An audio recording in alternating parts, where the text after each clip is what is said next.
Some say the motivation is the belt. Some say motivation is the trophy. Well, I say motivation is the money for me. Because the money was able to retire my mother, put my dad in a comfortable position, put my kids in the best area. I come from a rough background. I come from a rough area. Because if you think small things happen. I always dream big. I always believe. I believe in my team. I believe in these fighters. I mean, everything you got on costs money. Everything you do costs money. You can't take your wife on a date for free. And I'm a good person. And I call a spade a spade. Money don't make me, I make money. And without money, I'd be the same person. I fought so many fights for free. You know, I'm always thinking, how can I get better? How can our company grow? How can I continue to teach people around me how to fish? And I don't want to fish for them. We teach you how to become entrepreneurs.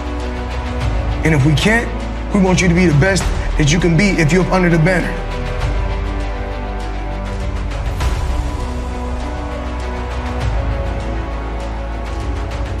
You know, this dream that I had started years and years and years ago. You know, no matter what my dad did, you know, because he done whatever he had to do to give me a finer life, to give me a better life, to give me the best life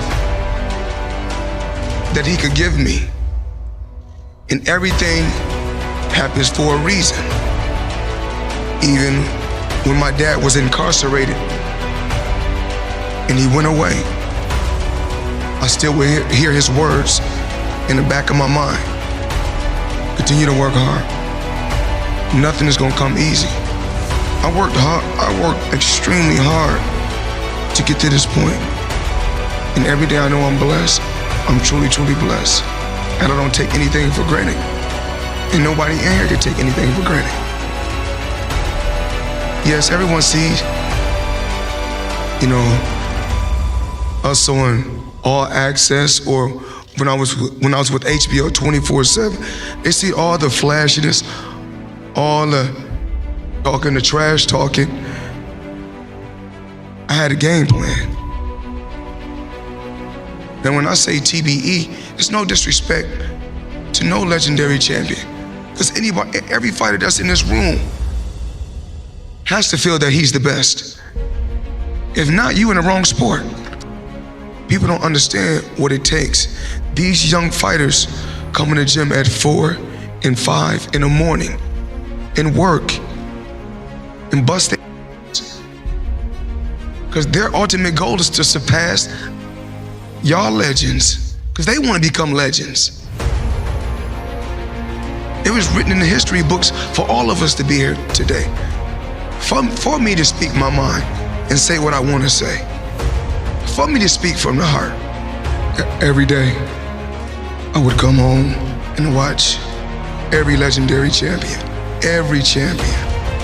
Larry Holmes, Sugar Ray Leonard, Marvin Hagler, Mike Tyson, Roberto Duran, Michael Dokes, Eddie Mustafa Muhammad.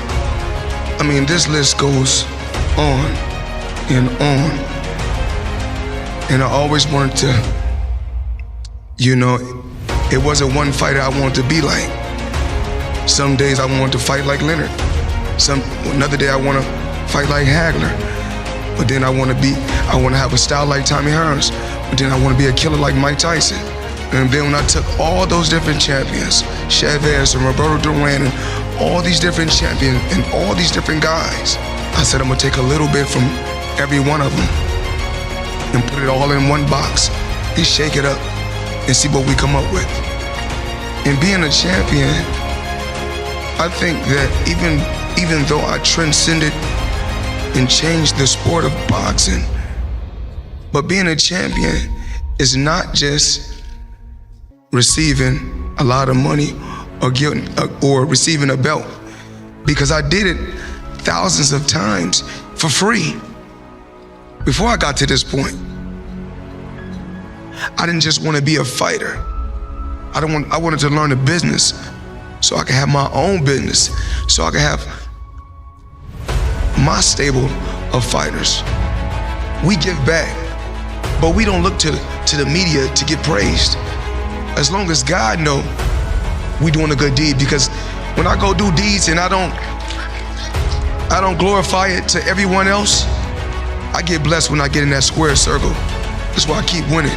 And that's what I have to tell every fighter, all you champions, because you don't have to have a belt to be a champion in my eyes. To get something, you have to sacrifice something. And what I did, I put everything aside my whole life. Boxing has always been first. I never focus on anything but the guy that's in front of me. Because when it comes down to it, I always said this for many, many years, the fans cannot fight for you. And one thing I know I can do, I can fight. So, the fans, when they shout, scream, I don't worry about nothing. I just, keep my composure and stick to the game plan. Constantly keep coming ahead, pushing him back. When he first come out for the first 20 seconds of the round, when he go back to his corner, then he sit down. I said when he come out, he gonna come out for 30 seconds and fight hard. And then he gonna break. And once he break, that's when I'm gonna shoot a hard shot to the body, hit him with a hard shot up top, and keep pushing him back. Remember, I told you guys, weight doesn't win fights. Fighting wins fights. And then, when I said talking doesn't win fights, fighting wins fights. Meaning that when we was on when we was on stage for the weigh-in, I don't have to do no more talking. We fighting tomorrow, so I did enough talking on our tour, basically. So everybody said, "Oh, Mayweather, you was talking on the tour." Okay, I did a lot of talking on tour, but now it's time to fight. And life is priceless, and your health is your wealth. So a lot of times they say, "Floyd, once you stick around boxing, you can make this and you can make that, you can make this." 2 years off, I could have made a ton of money. But remember, your health is your wealth. I never wanted, as far as, making weight, when you asked me about Gervonta Tank making weight. He's young. But when I was young, I think I would have made those same mistakes if I didn't have my father in my life. Just being a coach that was extremely hard on me. I think that if he didn't discipline me in boxing, I don't really know how my career would have played out. I didn't want to slack, and I didn't want to seem irresponsible or not disciplined. So that's why I always you got to sacrifice something to get something. So that's why I've always made sacrifices to get to a certain level. And to get to the pinnacle, you got to make sacrifices, and that's what I did. My ultimate goal is to become a $100 million fighter. Once I seen guys like when Mike Tyson, and I seen it myself with my own eyes. When I seen that Bentley at the boxing gym, and I seen that diamond Rolex, I said, I want that. And I knew what it took. So I know when my opponent is asleep, I'm out there at 4 or 5 in the morning, chopping trees, working, to this day. Because I can retire today. I'm well off, very comfortable. But I got the will to win.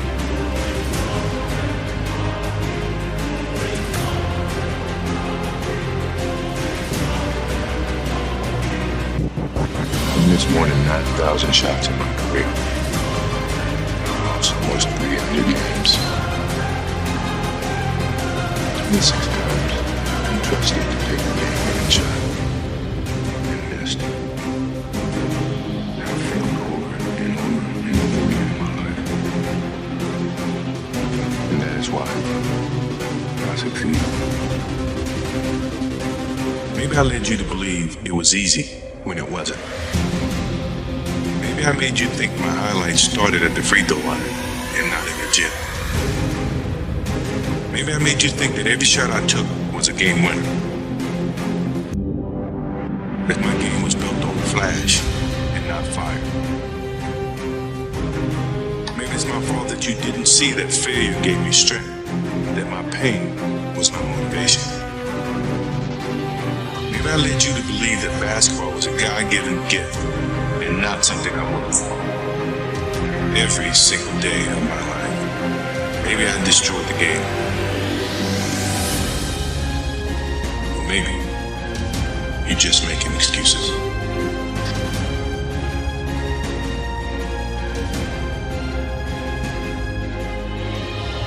I never feel that I'm at my best. I feel I still have room to improve. I still set goals for myself to strive for. I'm never complacent with what I've achieved. Even though it's been very successful for me, I still feel I have a lot to prove, not just as a player, but as a person, as a father, to some extent as a role model in all aspects. So I'm never really too complacent with myself and with what I've achieved. When I get to a point where I feel I can improve as a player, I walk away from the game. No, I've never been afraid. I mean, obviously you're nervous, but afraid means you're not confident in your skills. I have total confidence in my skills, so I'm not afraid. You had the utmost confidence. The confidence level was through the roof. Where is it now? I don't think my confidence changed. I wouldn't have come back into this situation. Sports is a tool that teaches, and it teaches you bad things. It can also teach you good things. It's how you perceive those things. I've looked at any experience that I've had, negative and positive, and taken that as a positive. If I wouldn't change anything because I think it would alter some of the other things I've had. So when I look back, I can't say that I've had any bad things happen. Sure, I mean, you don't want bad things to happen, but you deal with bad things. You can't have good or without bad. Basketball is my love, always have been, and I can't ever envision an ending of something like that. That passion that I have for the game until I'm dead and gone.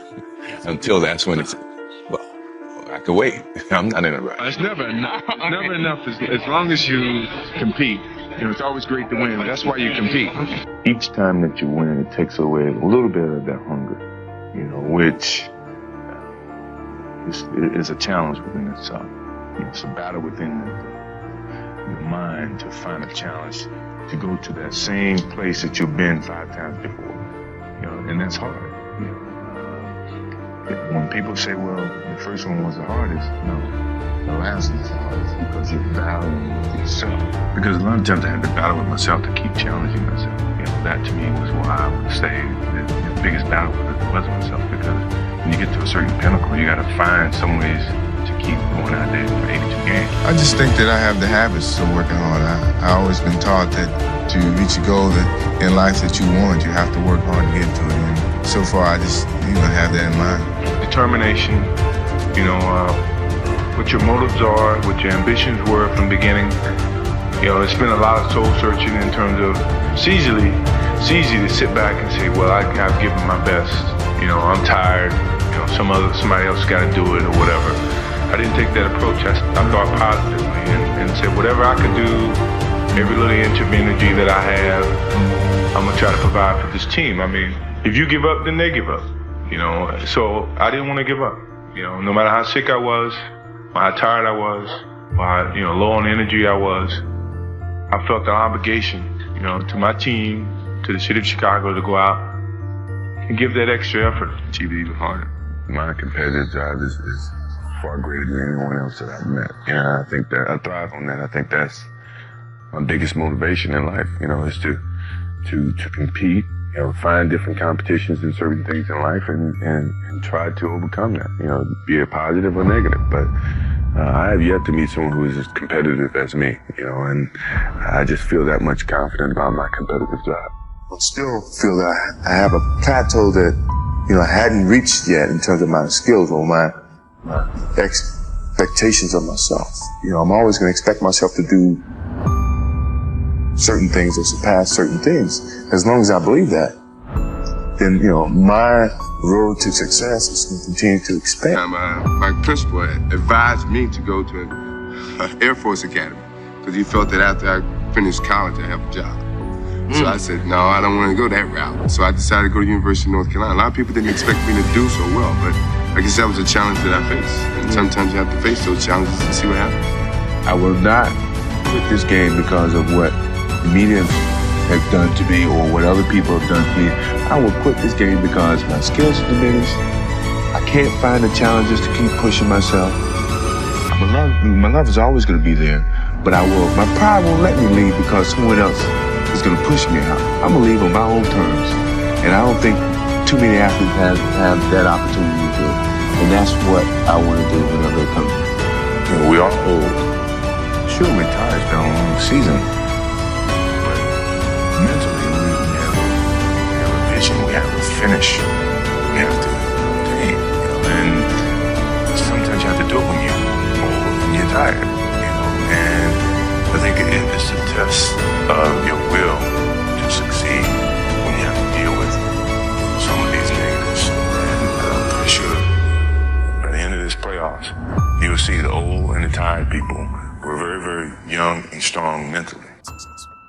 To be happy, you gotta have this. So I think all of those things have evolved and happened to make me who I am and understand the benefits and the privileges I have for being who I am, you know, and not to wear it on my sleeve, be very humble about it. That's one thing my parents taught me very well is, you know, don't wear your reputation, don't wear your accolades, don't wear your personality on your sleeve. Let it happen, let it be you. It is who you are.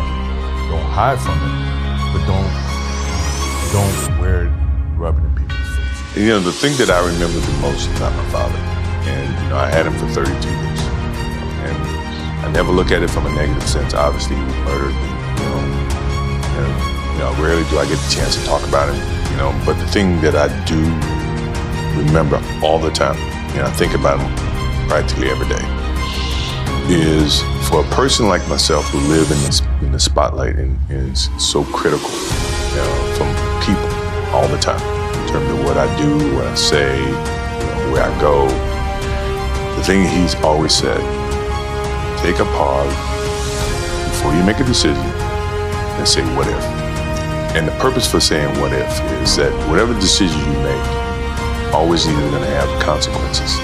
And not that I live in a box to where I'm afraid to do things.